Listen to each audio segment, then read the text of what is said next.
mong mabuti ang mga salitang ito na umaabot sa iyo tulad ng isang bulong mula sa langit. Ako ay ipinadala upang makipag-usap sa iyong puso, hindi sa pamamagitan ng pagkakataon, ngunit sa pamamagitan ng banal na layunin. Mayroong isang hindi nakikitang paggalaw sa paligid mo, at kahit na hindi ito nakikita ng iyong mga mata, ang langit ay gumagana ng tahimik para sa iyo. Ang paghihintay ay hindi parusa, ngunit bahagi ng isang pangako na nakasulat sa tinta ng walang hanggan. Ang oras na labis na nagpapahirap sa iyo, ay hindi katulad ng panahon ng Diyos. Sinusukat mo sa pamamagitan ng mga orasan, siya ay sumusukat sa mga layunin. May mga sagradong aral na nakatago sa mga araw na parang walang nangyayari. Hindi ka nakakalimutan ng langit. Kabaligtaran, ikaw ay inihahanda, inuhubog ng may pag-iingat ng hindi nakikita ang mga kamay, tulad ng gintong dinalisay sa apoy ng presensya. Alam ko na maraming gabing umiyak ka sa katahimikan, nagtatanong, Panginoon, hanggang kailan? Ang kanyang mga mata ay bumigat, ang kanyang kaluluwa ay pagod, at ang kanyang pananampalataya ay halos mamatay na parang kandila sa hangin. Ngunit makinig kang mabuti, ni isang buntong hininga mo ay hindi pinansin, ni isang luha ay nahulog ng walang layunin. Ang bawat paghihintay mo ay may walang hanggang bigat ng kaluwalhatian na nakalaan para sa iyo. May isang pag-ibig na nakalaan para sa iyo na hindi resulta ng pagkakataon, ngunit ng isang banal na pagtatagpo. Darating siya kapag ang iyong puso ay nakahanay sa Ama, kapag ang iyong pagkakakilanlan ay nakaugat hindi sa kakulangan, kundi sa pagiging ganap ng kung sino ka sa Kanya. At ikaw, matapang na babae, ay inaakay sa gitna ng paghahayag na ito. Huwag mong ikumpara ang sarili mo sa ibang kwento. Ang oras upang umunlad ay natatangi para sa bawat kaluluwa. Habang ang ilang mga bulaklak ay namumulaklak sa tagsibol, ang iba ay namumulaklak sa katahimikan ng taglamig. Darating ang iyong istasyon. At kapag ito ay dumating, ito ay magiging sagana, totoo, at mapupuno ng kapayapaan na tanging ang pag-ibig na nagmumula sa Diyos ang makapagbibigay. Hindi ka nag-iisa. Ang langit ay mas malapit kaysa sa iyong iniisip.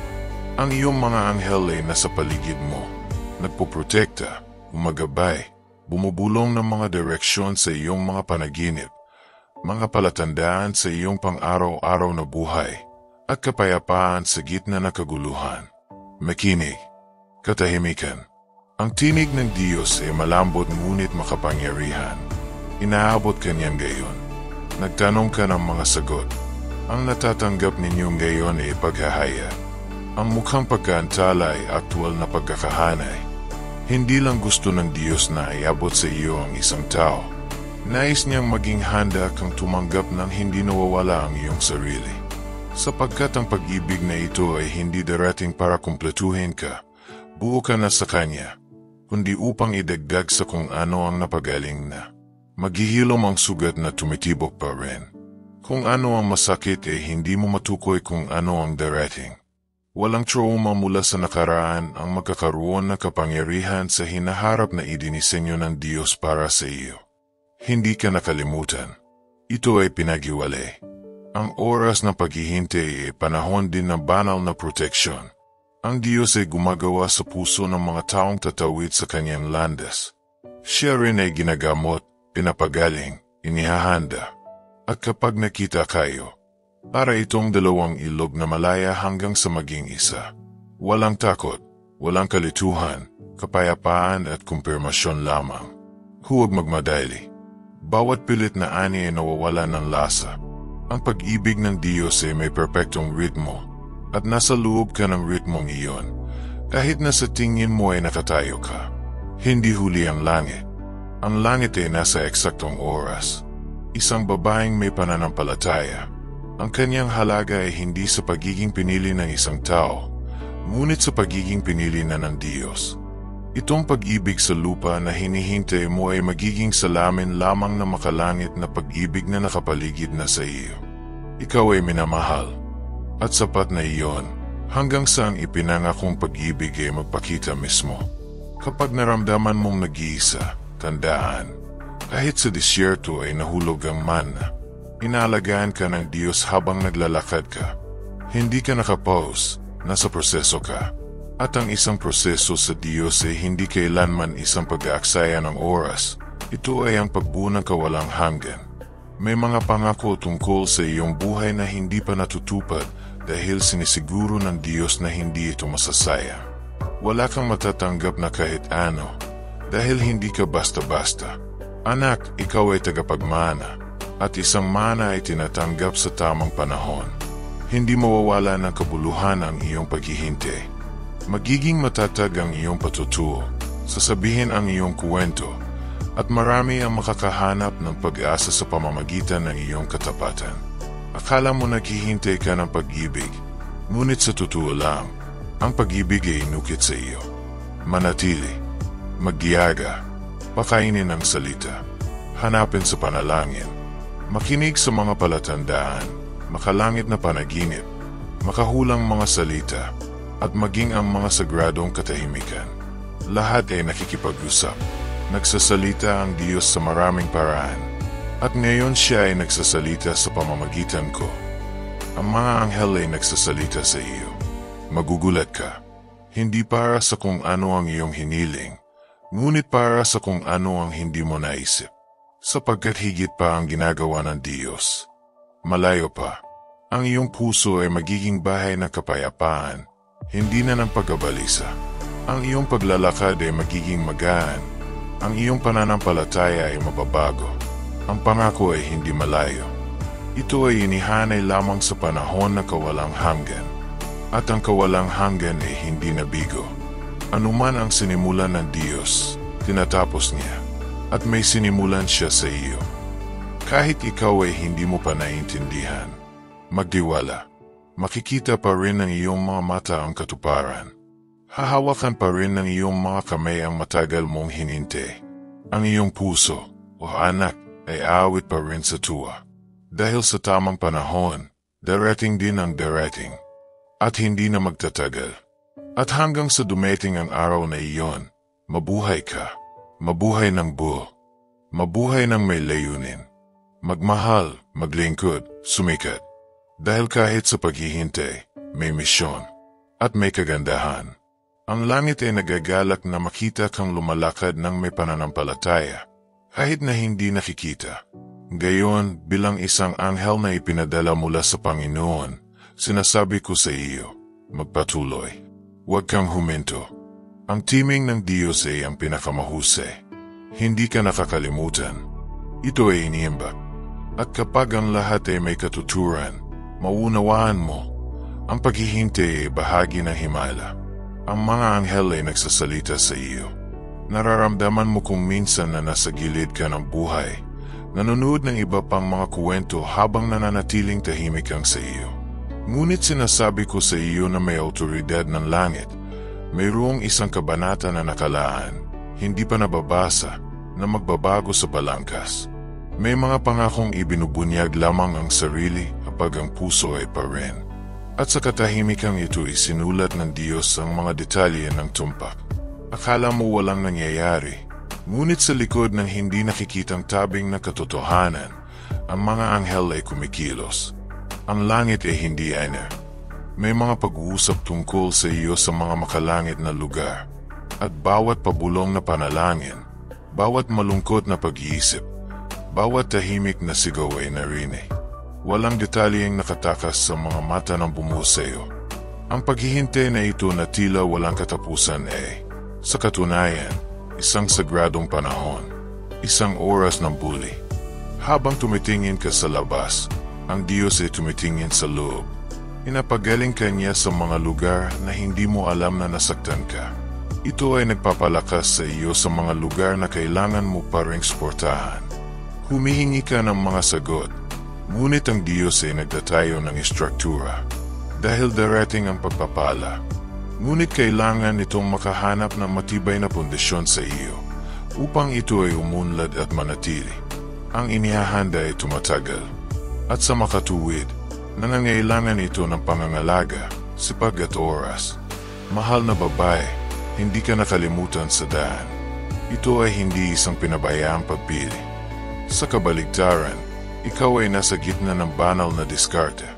Nagmamadali ang langit na makita kang lumaki, hindi para makita kang nagmamadali.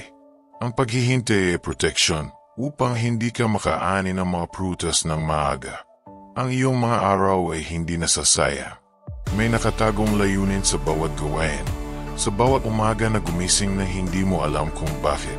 May mga din nakikitang binhi na inihahasig ngayon, at kapag hindi mo inaasahan, ito ay sisibol ng may lakas at biyaya. Maaaring hindi mo alam, ngunit habang nagdarasal ka para sa isang tao, may nagdarasal para sa iyo. At ang mga panalangin ay matatagpuan sa trono ng kataas-taasan. May pinag-ugnay-ugnay na mga tadhana na hinabi sa mga sinulid ng liwanag. Hindi mo makikita ang pagpupulong na ito hanggang sasabihin ng Ama, gayon. Nanaginip ka, alam ko. At ang ilan sa mga pangarap na ito ay tila napakalayo na halos sumuko ka na sa paniniwala. Ngunit tandaan, ang oras ng Diyos ay hindi huli. Ito ay eksakto. At kapag ito ay dumating, ito ay darating tulad ng isang biglaang alon na sumasakop sa lahat ng buhangin, nakakagulat sa iyo. Napupuno ka, nag-renew sa iyo. Magpatuloy, maglakad sa ibang araw. Himinga muli ng may pananampalataya. Hindi man nakikita ng iyong mga mata, matatag ang iyong mga hakbang sa bato. At ang langit ay ngumiti kapag nagpasya kang magtiwala muli, kahit napagod.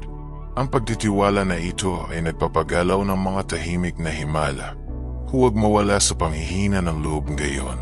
Ang darating ay mas malaki kaysa sa anumang nauna. Ayaw ibalik sa iyo ng Diyos ang nawala. Gusto niyang bigyan ka ng bago. Isang bagay na hindi amoy ng nakaraan, nilasa ng sakit. Isang bagay na may kasamang kapayapaan at kumpirmasyon. Kailangan mo lamang na patuloy na magsabi ng sa proseso.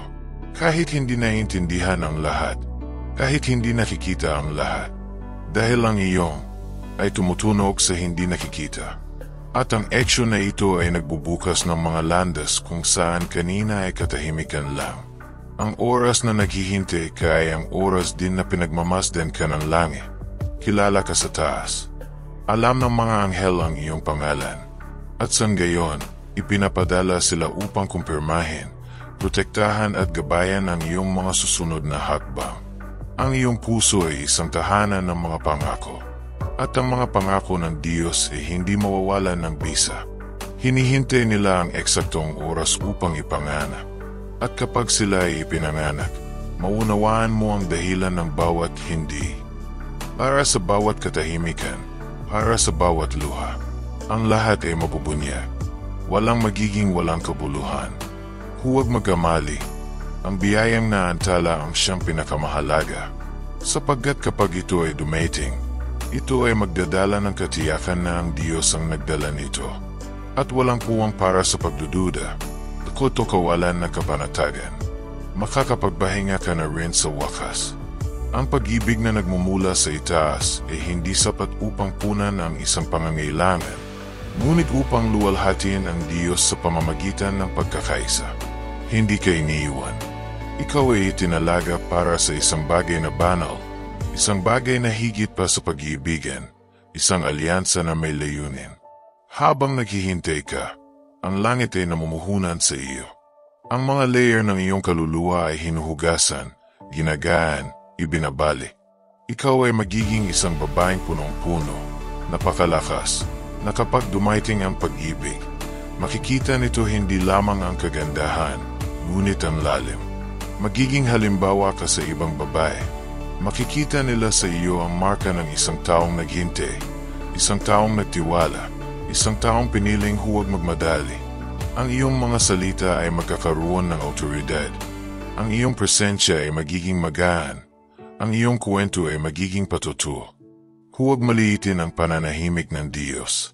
Kadalasan, sa katahimikang ito siya ang pinakamalakas na nagsasalita.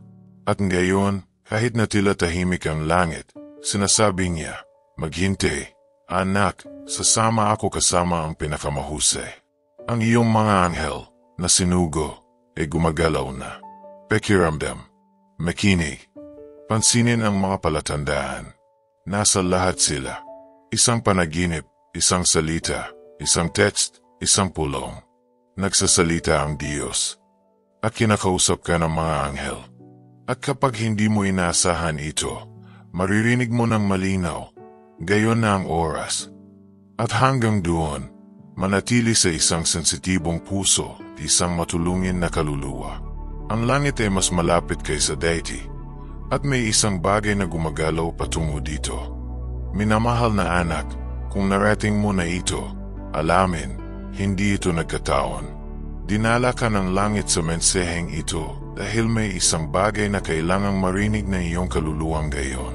Ang lahat ng inilabas sa iyong buhay ay buhay sa espiritual na mundo at nagsisimulang magpakita ng sarili mula sa sandaling maniwala ka.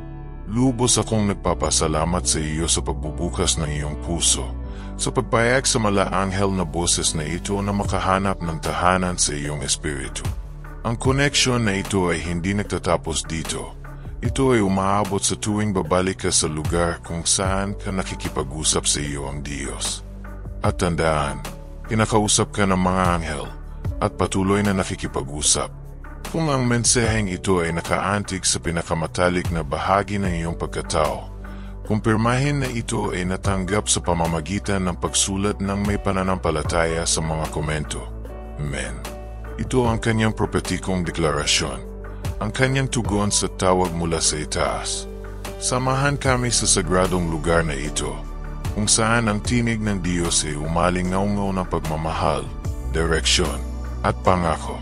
Mag-subscribe sa channel, i-activate ang notification bell at hayaan ang bawat bagong mensahe na makarating sa iyo tulad ng isang banal na hininga para sa iyong mga araw. Mayroong higit pang mga paghahayag, higit pang pagpapagaling, higit pang pag-asa na naghihintay para sa iyo dito. Hindi ka nag-iisa, kasama ka namin, at higit sa lahat, kasama mo ang langit. Hanggang sa susunod na mensahe, anak ng walang hanggan, naway ang kapayapaang higit sa lahat ng pangunawa ay bantayan ang iyong puso at ang iyong mga pangarap.